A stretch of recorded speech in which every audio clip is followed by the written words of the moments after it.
11. In all thy ways acknowledge him. January the 17th, 1956. Good morning, friends. James M. Gray once said, "The first promise that ever gripped me was Proverbs 3:6. In all thy ways acknowledge him, and he shall direct thy paths." It was staggering. It could not possibly mean what it said. I went around it as a kitten does its first saucer of milk. By and by I tasted it, I put it to the test, and body, mind, and spirit have been nourished by it ever since. End quote. This experience of grace must be ours also, and to make it truly so, let's examine that promise even as he did, that we might taste and see that the Lord is good. This verse is set in a context which calls for faith and insists on trust as an essential part of faith. Solomon's counsel is that we stop overvaluing ourselves and begin trusting God.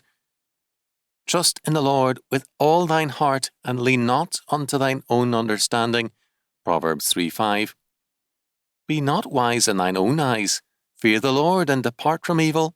Proverbs 3:7.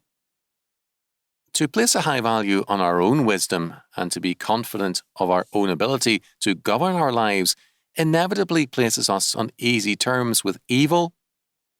No man who leans on his own understanding and is wise in his own eyes can ever avoid being compromised with evil or involved in it, because any position other than a trusting dependence on the Lord involves a revolt against him, and so evil, a challenge to his sovereignty, that all other acts are only incidental to it and derivative from it. A man either trusts God or he does not, and if he does not trust in the Lord, he is in effect challenging the righteousness and government of God. We are asked to acknowledge him in all our ways, that is, to give him sovereignty and trust in every department and in every detail of our lives. This does not mean idleness or passivity on our part, but aggressive action to bring every thought into captivity to Christ, every activity into service to God, every area into obedience to his word and will. When we do this, the Lord promises to direct our paths. This means to make the way straight or plain, clearing obstructions. The obstructions are clearly there before us and impossible for us to deal with, but he promises to direct our path, to clear the obstructions. The same word is used in Isaiah 43:5 of clearing the highway in the desert. There, God the Father declares that for Jesus Christ, God the Son, every valley shall be exalted, and every mountain and hill shall be made low, and the crooked shall be made straight, and the rough places plain, and the glory of the Lord shall be revealed, and all flesh shall see it together, for the mouth of the Lord hath spoken it.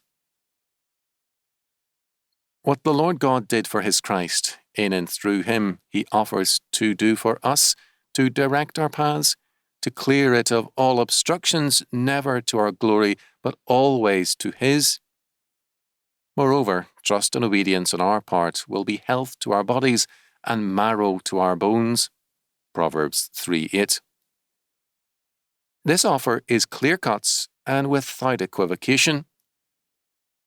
In all thy ways acknowledge him, and he shall direct thy paths. What is your answer